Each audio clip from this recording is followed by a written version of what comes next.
Hello, welcome back to my YouTube channel. आज मैं आप लोगों के लिए एक बहुत ही डरावनी सी कहानी लेके आई हूँ। ये कहानी मैंने हाल ही में किसी से सुना, तो मैंने सोचा कि क्यों ना ये कहानी मैं आप लोग के साथ आके शेयर करूँ। शायद आप लोग को भी अच्छा लगे ये कहानी। तो बिना समय बर्बाद करते हुए चलिए जानते हैं रियल स्टोरी क्या है।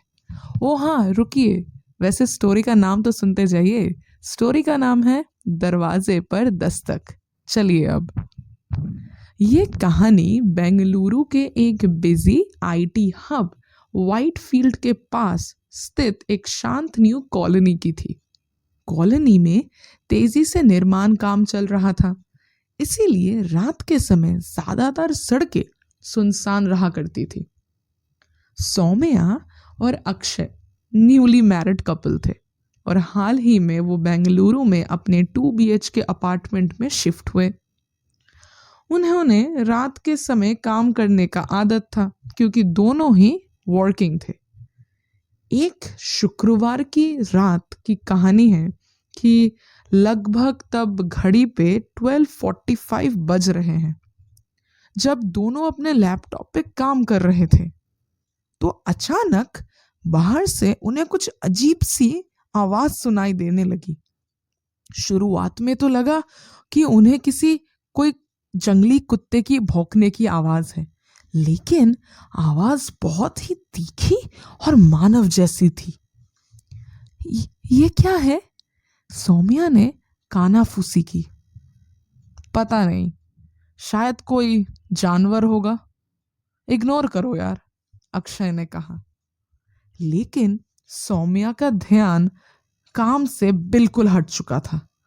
तभी उनके मुख्य दरवाजे पर एक धीमी लेकिन दृढ़ता दस्तक होती है। दोनों ने एक दूसरे की तरफ देखा। इतनी रात को कौन हो सकता है? लेकिन एक बात, उनके इस इलाके में कोई रिश्तेदार या करीबी दोस्त नहीं रहते। अक्षय ने धीमी आवाज से पूछा, कौन है? बाहर से कोई जवाब नहीं आया, सिर्फ सन्नाटा था। कुछ देर बाद फिर से दस्तक हुई, इस बार थोड़ी ज्यादा तेज।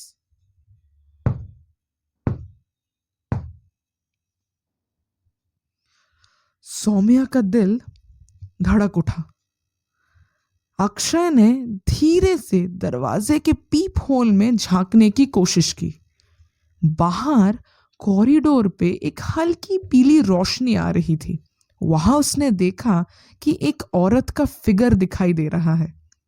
उसने एक साधारण सा साड़ी पहना हुआ है और उसकी पीठ दरवाजे की तरफ थी।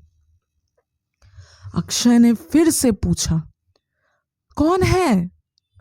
इस बार उस औरत ने बहुत ही मीठी और शांत आवाज में कहा, अरे अक्षय, मैं हूं, तुम्हारी पुरानी पड़ोसन कविता। तुम मुझे भूल गए? अरे मुझे तुमसे थोड़ी सी मदद चाहिए, मेरे घर की चाबियां गुम हो गई हैं। ये सुन के अक्षय दंग रह गया।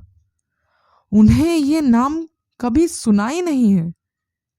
हमें माफ करना, हम आपको नहीं जानते, आप गलत पते पे आई हो। अक्षय ने थोड़ा नाराज होके बात किया। दरवाजे के बाहर उस औरत की हंसी और आवाज निकली। वो हंसी इतनी मीठी थी, लेकिन उसमें कुछ तो अननेचुरल बात था।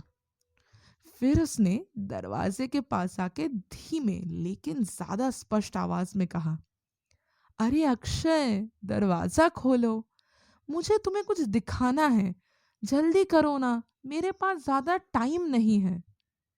सौम्या ने अक्षय का हाथ कस के पकड़ लिया।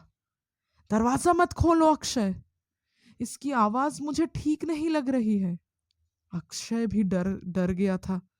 ये सुनने के बाद उसने हिम्मत करके फिर से पीप होल से झांकने की कोशिश की।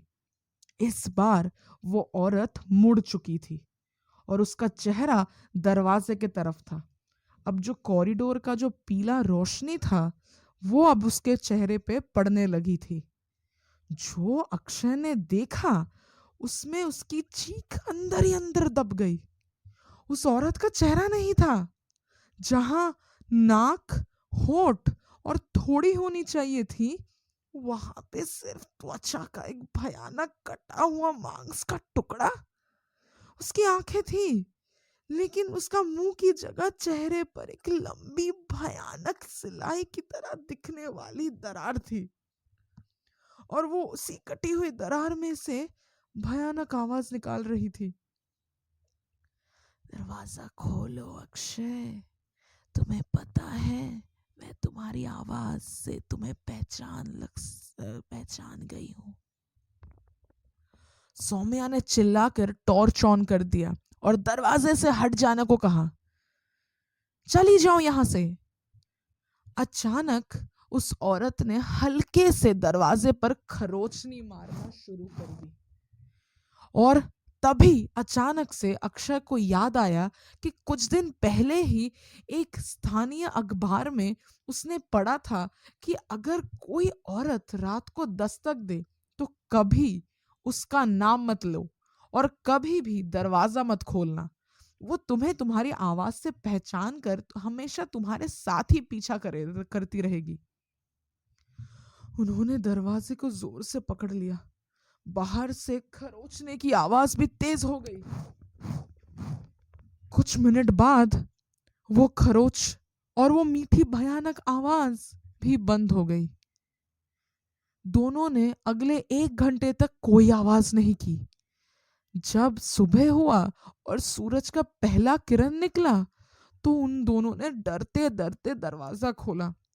कॉरिडोर पूरा खाली था, लेकिन दरवाजे के फ्रेम के ठीक नीचे बाहर फर्श पर किसी चीज का सूखा हुआ निशान था जो थोड़ा बहुत खून जैसा दिखता था। और उसके नीचे एक छोटा सा कांपते हुए हाथों से लिखा गया एक नोट। अक्षय ने डरते डरते उस नोट को उठाया। उस पर लिखा था, कल फिर आऊंगी, इस बार मैं तुम्हें एक गिफ्ट दूंगी, तुम्हारा चेहरा। अगली रात दोनों ने दरवाजे के बाहर बड़े अक्षरों में लाल रंग से लिख दिया, ओ स्त्री कल आना। कहा जाता है कि अब भी उस कॉलोनी में हर फ्राइडे की रात एक अजीब सी मीठी आवाज दरवाजे पर दस्तक देती है और जिस भी घर पे ये चेतावनी नहीं लिखी होती वहां से कोई ना कोई गायब हो जाता है और अगली सुबह उनके दरवाजे के बस बाहर ही खून के निशान और एक अधूरी लिखी हुई भयानक सा नोट मिलता है। आशा करती हूँ ये कहानी आपको अच्छी लगी।